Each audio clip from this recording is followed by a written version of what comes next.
உறக்கச் சொல்வோம் உண்மையை. மண் பேசும் மக்கள் மொழி பேசும் தமிழ் ஒளி தொலைக்காட்சி நண்பர்கள் அனைவருக்கும் அன்பு வணக்கம். மண்ணின் மொழி தமிழ் ஒளி. அந்த வரிசையிலே நாம் தொடர்ந்து இந்த மண்ணை சார்ந்த இந்த மக்களை சார்ந்த பல நிகழ்வுகளை தொடர்ந்து பதிவு செய்து வருகின்றோம். அதே போல் 2026 சட்டப்பேரவையினுடைய தேர்தல் என்பது இன்னும் 2 நாட்களில் நடைபெறவிருக்கின்றது. அதற்கு முன்பாக இறுதிக்கட்டமாக அனைத்து வேட்பாளர்களும் மிக தீவிரமாக பிரச்சாரம் செய்து கொண்டு வருகின்றார்கள். இவ்வளவு இக்கட்டான சூழலிலும் கூட தேசிய ஜனநாயக கூட்டணி கட்சியினுடைய வேட்பாளராகவும் அதிமுக கட்சியினுடைய வேட்பாளராகவும் இருக்கக்கூடிய திரு ஐ மகேந்திரன் அவர்களை நாம் சந்திக்கவிருக்கின்றோம்.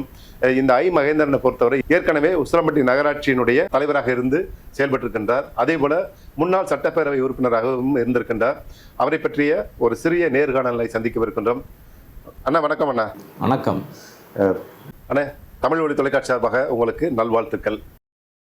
நன்றிங்க. வணக்கம். மீண்டும் அண்ணா, உங்களை பற்றி கொஞ்சம் ஒரு சிறிய அறிமுகம் பண்ணிங்கண்ணே.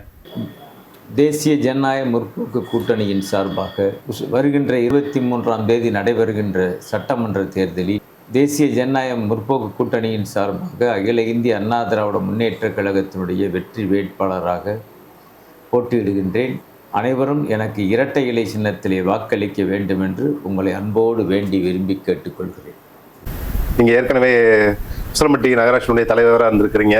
அதே போல் முன்னாள் சட்டப்பேரவை உறுப்பினராக இருந்திருக்கீங்க. அந்த காலகட்டத்தில் நீங்கள் செய்த வேலைகள் என்னென்னன்றதை கொஞ்சம் சொல்லுங்கண்ணே. நான் ஏற்கனவே 2001 முதல் 2006 வரை உசிலம்பட்டி நகர்மன்றத்துடைய தலைவராகவும் 2006 முதல் 2011 வரை உசிலம்பட்டி சட்டமன்ற உறுப்பினராகவும் பணியாற்றியிருக்கிறேன்.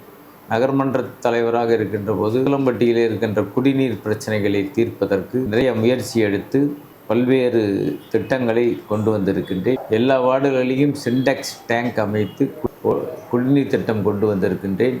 அதேபோல் பேரணியிலிருந்து உசிலம்பட்டிக்கு அன்றைக்கு 3.5 கோடி ரூபாய் மதிப்பீட்டில் ஒரு கூட்டு குடிநீர் திட்டம் கொண்டு வந்திருக்கின்றோம். அதேமாதிரி சேடப்பட்டி ஆண்டிப்பட்டி கூட்டு குடிநீர் திட்டம் கொண்டு வருவதற்கு அன்றைய முதலமைச்சர் அன்பிற்குரிய அருமை அம்மா புரட்சி தலைவி அம்மா அவர்களை மூலமாக அன்றைய உள்ளாட்சித்துறை அமைச்சர் அன்பிற்குரிய அருமை துரைராஜ் அவர்கள் மூலமாக கூட்டு குடிநீர் திட்டம் உசிலம்பட்டிக்கு கொண்டு வந்திருக்கின்றோம். பேரையூர் சாலையிலே ஒரு மருத்துவமனை கொண்டு வந்திருக்கின்றோம். இதுபோன்ற நல்ல திட்டங்கள் எல்லாம் நான் நகர்மன்றத்தினுடைய தலைவராக சாலை வசதி, குடிநீர் வசதி எல்லா ஊர்களுக்கும் கொண்டு வந்திருக்கின்றேன். 24 வார்டுகளுக்கும் செய்திருக்கிறோம். நான் சட்டமன்ற உறுப்பினராக இருக்கும்போது 58 கால்வாய் திட்டத்திற்கு பல முறை சட்டமன்றத்திலே குரல் கொடுத்திருக்கின்றோம்.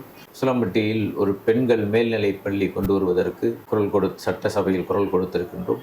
என்னுடைய பதில் பூச்சிப்பட்டி போன்ற நம்ம அரசு கல்லர் பள்ளி, அரசு பள்ளிகளை நடுநிலைப் பள்ளியை உயர்நிலைப் பள்ளியாகவும் ஆரம்ப பள்ளியை நடுநிலைப் பள்ளியாகவும் நிறையா பள்ளிகளுக்கு அந்த அப்கிரேடு வாங்கி கொடுத்துருக்கோம். இது போன்ற நல்ல பணிகளை எல்லாம் செஞ்சுருக்கோம். அன்றைக்கி நாங்கள் சட்டமன்ற உறுப்பினராக இருந்தபோது அன்றைக்கு திமுக ஆட்சி பொறுப்பில் இருந்தது. நான் எதிர்க்கட்சியினுடைய சட்டமன்ற உறுப்பினராக என்னால் முடிந்த அளவிற்கு செயல்பட்டிருக்கிறேன். அடுத்ததா இந்த வரக்கூடிய சட்டப்பேரவை தேர்தலில் நம்ம உசிலம்பட்டி தொகுதி மக்களுக்காக நீங்கள் கொடுக்கக்கூடிய வாக்குறுதிகள்ன்றா என்னென்ன கொடுக்க போறீங்க? உசிலம்பட்டி தொகுதியினுடைய பிரதான கோரிக்கையாக இருப்பது 58 கால்வாய் திட்டத்திற்கு நிரந்தர அரசாணை. நான் சட்டமன்ற உறுப்பினரானவுடன் அந்த நிரந்தர அரசாணையை பெற்றுத்தருவதற்கான அனைத்து முயற்சிகளும் மேற்கொண்டு நிரந்தர அரசாணை பெற்றுத்தருவேன். அதே போன்று இங்கே நீண்ட நாள் கோரிக்கையான அரசு மகளிர் மேல்நிலைப்பள்ளி, அது ஒன்று வேணும்னு நீண்ட நாள் மாணவர்கள்லாம் கேட்டிருக்காங்க. அந்த அரசு மகளிர் மேல்நிலைப்பள்ளி கொண்டு வருவதற்கான அனைத்து முயற்சிகளும் மேற்கொள்ளப்படும். அதே போன்று சேடவட்டி பகுதியில் ஒரு சிப்காட் அமைப்பதற்கு அந்த பகுதி மக்களுக்கு நீண்ட நாள் கோரிக்கையாக இருக்கிறது. அதை நான் செய்து கொடுப்பதற்கு முயற்சிப்பேன். அதே போன்று மல்லப்புரம் மயிலாடும்பாறை சாலை வனத்துறையின் அனுமதி பெற்று அந்த சாலையை செப்பனிட்டு அதிலே போக்குவரத்து வசதி செய்வதற்கான அனைத்து முயற்சிகளும் மேற்கொள்வேன். அதேபோன்று இந்த பகுதியினுடைய பிரதான தொழில் காய்கறி பயிரிடுதல், அதற்கு பதப்படுத்துவதற்கு ஒரு குளிரூட்டப்பட்ட ஒரு அறை, அந்த அறையை சரி செய்வதற்கு அனைத்து முயற்சிகளும் அரசு அனுமதியோடு செய்யப்படும். அதேபோன்று நம்ம பகுதியில் இந்த பூ உற்பத்தி என்பது மிக அதிகமாக இருக்கிறது. அதை சார்ந்த ஒரு தொழிற்சாலை அமைப்பதற்கு முயற்சி மேற்கொண்டு அதையும் மேற்கொள்வேன் என்பதை இதன் மூலம் பொதுமக்களுக்கு நான் தெரிவித்துக்கொள்ள கடமைப்பட்டிருக்கிறேன். நம்ம இந்த உசிலம்பட்டி மண்ணை பூர்வீகமாக கொண்டவர்கள் இன்றைக்கு இந்தியா முழுவதிலும் இந்த மண்ணிலே வாழ்வதற்கு வழி இல்லாமல் பல்வேறு இடங்களில் முறுக்கு வியாபாரம், தோசைகளை வைத்து தொழில் செய்து வருகின்றார்கள். இன்றைக்கு இந்த உசிலம்பட்டியில் இருக்கக்கூடிய பல பெரிய பெரிய கட்டிடங்கள், திருமண மண்டபங்கள் எல்லாம் அந்த முறுக்கு வியாபாரிகள் அந்த வெளி மாநிலங்களில் கஷ்டப்பட்டு சம்பாதித்து வரக்கூடிய பணத்தை இந்த உசிலம்பட்டியில் முதலீடு செய்து வருகின்றார்கள். அந்த வரிசையில் அவர்களுக்கான ஒரு சங்கம் இருக்கின்றது. அந்த சங்கத்திற்கு உங்களுடைய ஆதரவு எந்த அளவுக்கு இருக்கு மன்னா? குளிரூட்டப்பட்ட ஒரு அறை, அந்த அறையை சரி செய்வதற்கு அனைத்து முயற்சிகளும் அரசு அனுமதியோடு செய்யப்படும். அதே போன்று நம்ம பகுதியில் இந்த பூ உற்பத்தி என்பது மிக அதிகமாக இருக்கிறது. அதை சார்ந்த ஒரு தொழிற்சாலை அமைப்பதற்கு முயற்சி மேற்கொண்டு அதையும் மேற்கொள்வேன் என்பதை இதன் மூலம் பொதுமக்களுக்கு நான் தெரிவித்துக்கொள்ள கடமைப்பட்டிருக்கிறேன். இங்கே இருக்கின்ற மக்கள் விவசாயத்தை மட்டும் ஆதாரமாக நம்பி வாழக்கூடியவர்கள். ஒரு 30-40 ஆண்டுகளுக்கு முன்பிருந்தே இங்கே இருந்தவர்கள் வட மாநிலங்களுக்காக பிழைப்புக்காக சென்றிருக்கிறார்கள். அவர்கள் இங்கு ஒரு அந்த கூட்டுறவு சங்கம் வைத்திருக்கிறார்கள். அந்த சங்கத்திற்கு அவர்கள் அரசு அனுமதி பெற்று அவர்களுக்கு இங்கு ஒரு சங்கம் அமைப்பதற்கு ஒரு கட்டிடம் கட்டி தருவதற்காக என்னிடத்திலே கேட்டிருக்கிறார்கள். அதை நான் கண்டிப்பாக வந்தவுடன் அந்த சங்க கட்டிடத்திற்கான அனைத்து முயற்சிகளும் மேற்கொள்ளப்படும் என்பதை நான் உங்களுக்கு பணிவோடு தெரிவித்துக் கொள்கிறேன்.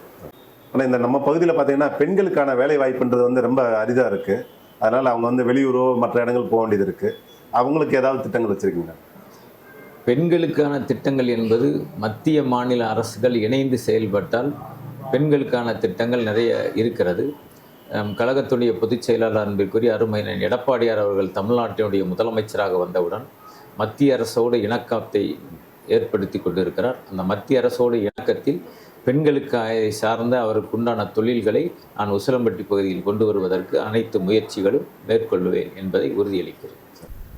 ரொம்ப நன்றி அண்ணா. இந்த இக்கட்டான சூழலும் கூட அதிகப்படியான நேரம் ஒதுக்கி நம்ம தமிழ் வழி தொலைக்காட்சி நேயர்களுக்காக உங்களுடைய நேரத்தை ஒதுக்கியதற்காக ரொம்ப நன்றி.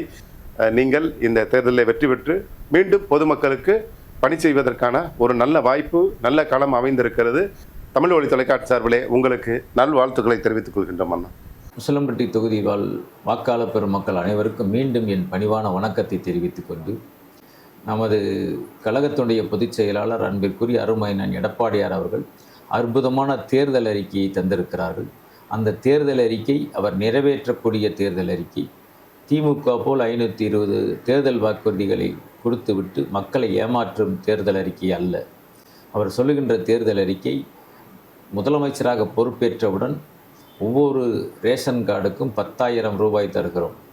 அதே போன்று ஒரு ஃப்ரிட்ஜ் விலையில்லாமல் தருகிறோம்.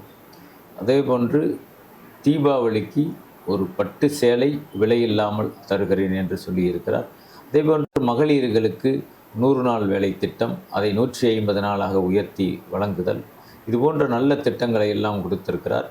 அதே மகளிர் பெண்கள் வேலைக்கு செல்வதற்கு 5 லட்சம் மகளிர்களுக்கு 25,000 ரூபாய் மானியத்தில் ஸ்கூட்டி வழங்கும் திட்டம், இதுபோன்று பெண்களுக்கான திட்டங்கள் நிறைய இருக்கிறது. வருகின்ற 23ஆம் தேதி நடைபெறுகின்ற உசிலம்பட்டி சட்டமன்ற தேர்தலில் தேசிய ஜனநாயக முற்போக்கு கூட்டணியின் சார்பாக போட்டியிடுகின்ற எனக்கு இரட்டை இலை சின்னத்திலே வாக்களித்து என்னை பெருவாரியான வாக்கு வித்தியாசத்தில் வெற்றி பெறச் செய்ய வேண்டும் என்று அன்போடு வேண்டி விரும்பி கேட்டுக்கொள்கிறேன்.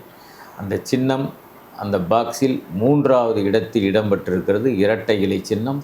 அந்த இரட்டை இலை சின்னத்திலே வாக்களிக்க வேண்டும் என்று உங்களை மீண்டும் அன்போடு வேண்டி விரும்பி கேட்டுக்கொள்கிறேன். நன்றி, வணக்கம். பூமி உள்ளவரை எங்கம்மா புகழே நிலைத்திருக்கும். புரட்சி தலைவி பெயர் மக்களின் நெஞ்சில் நிறைந்திருக்கும்.